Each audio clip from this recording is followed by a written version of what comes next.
یہ قرآن ایک جھوٹی کتاب ہے جس کو اللہ کے جھوٹے سندیش دے کر مضبوط کر کے دنیا پر قبضہ کرنے کی کوشش کی جا رہی ہے۔ محمد اللہ کے رسول نہیں تھے، میسنجر آف گاڈ نہیں تھے۔ نریندر مودی بھارت کا وزیر اعظم ہندوستان میں مسلمانوں کے بارے میں وہی عزائم و سیاست رکھتا ہے جو جرمنی میں ہٹلر نے یہودیوں کے بارے میں سیاست اپنائی تھی، جس کا مشہور ہے قصہ، اگرچہ وہ کنفرم نہیں ہے لیکن شہرت ایسے ہے کہ ہٹلر نے جرمنی میں بٹیاں بنائی ہوئی تھیں جس میں یہودیوں کو زندہ جلایا جاتا تھا۔ بعضوں نے کہا یہ افسانہ ہے، بعضوں نے کہا حقیقت ہے۔ بہرکیف ہٹلر کی یہود دشمنی مشہور تھی اور اسی وجہ سے فلسطین پہ سارے یہودی یورپ سے آئے اور آ کر انہوں نے یہاں پر اسرائیل بنا لیا برطانیہ کی مدد سے۔ دلیل پیچھے وہی دیتے ہیں کہ یہودیوں کو قتل عام کیا گیا، ہولوکاسٹ۔ وہی ہولوکاسٹ، وہ تو سچ ہے یا جھوٹ ہے وہ علیحدہ بات ہے، لیکن ہندوستان میں اس ہولوکاسٹ کی مکمل تیاریاں ہیں مسلمانوں کو زندہ جلانے کی۔ یہ ماحول بنا دیا ہے۔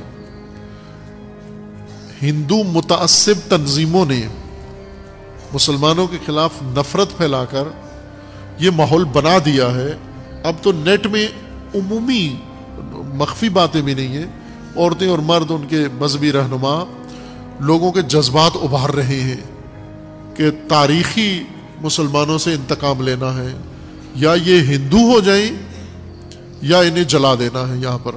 اور یہ بلووں میں شروع بھی ہوا کام، گھروں میں گھس کے مارنے کا، وہی کام یہ ہندوستان کے اندر شروع ہے۔ اس قانون سے مزید اس عمل کو تیزی دی گئی ہے، تیزی اس کو حاصل ہوئی ہے کہ اب ہندوستان کے مسلمانوں کے لیے یہ ایک سوچنے کا مقام ہے کہ وہ اسی طرح چپ رہیں گے، خاموش رہیں گے۔ بعض تو احتجاج کر رہے ہیں لیکن بعض بالکل چپ ہیں، تماشائی ہیں، کچھ بھی نہیں کر رہے۔ یا اس وقت وقت ہے انہیں اپنی بقا، اپنی آئندہ نسل کو محفوظ رکھنے کے لیے، یا بھٹیوں میں جلنے کے لیے وقت کا انتظار کر رہے ہیں، گھڑیاں گن رہے ہیں کہ کب ہماری باری آتی ہے۔ اور ہندوستان کے اندر مسلمان کم تعداد میں نہیں ہیں، بہت زیادہ تعداد میں ہیں، یعنی 22 کروڑ سے زیادہ ہیں مسلمان ہندوستان کے اندر۔ ایک اندازے کے مطابق پاکستان سے زیادہ ہیں ہندوستان میں مسلمان۔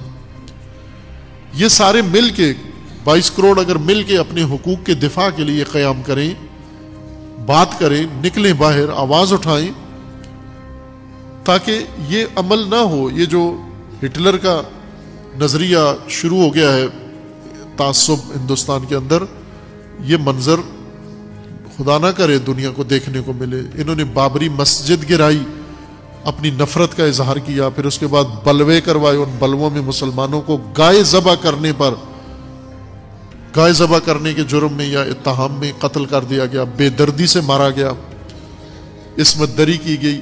اور اب انہوں نے یہ قانون بنا کر در حقیقت مسلمانوں کی جانوں کو اور حیثیت کو خطرے میں ڈال دیا ہے۔ مسلمانوں کے پاس اب کوئی اور راستہ نہیں ہے، چونکہ جو تعصب پورے ہندوستان کے اندر پیدا کر دیا گیا ہے یہ ٹھنڈا ہونے والا نہیں ہے۔ یوں نہیں ہے کہ یہ واپس پلٹ کے ہندوستان پھر سیکولر ہو جائے گا۔ ہندوستان اب اسی طرح ہندو تعصب کا شکار رہے گا، اور جس میں لقمہ فقط مسلمان ہے، چونکہ یہ نفرت صرف مسلمانوں کے خلاف ہے۔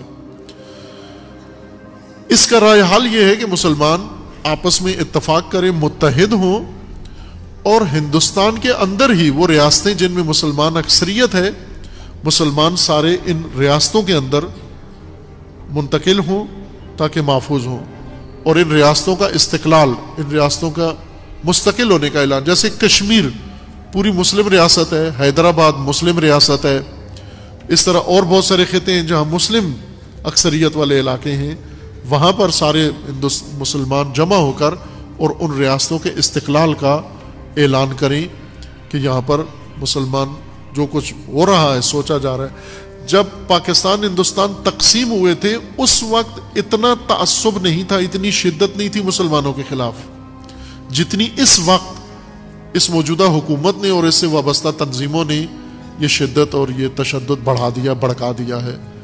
اس وقت مسلمانوں کی جان و مال ہر چیز خطرے کے اندر ہے، اور ابھی تک ان بلووں کے اندر متعدد افراد کو قتل کر چکے ہیں، یعنی 30 کے قریب تو ابھی تک مار چکے ہیں یہ بلووں کے اندر. یہ اعتراضات جو احتجاجات ہو چکے ہیں ان کے اندر، اور بیرونی دنیا بھی غافل بیٹھی تماشائی دیکھ رہی ہے، بلکہ ہندوستان کے اندر مزید انویسٹمنٹ کر رہے ہیں مسلمان ممالک.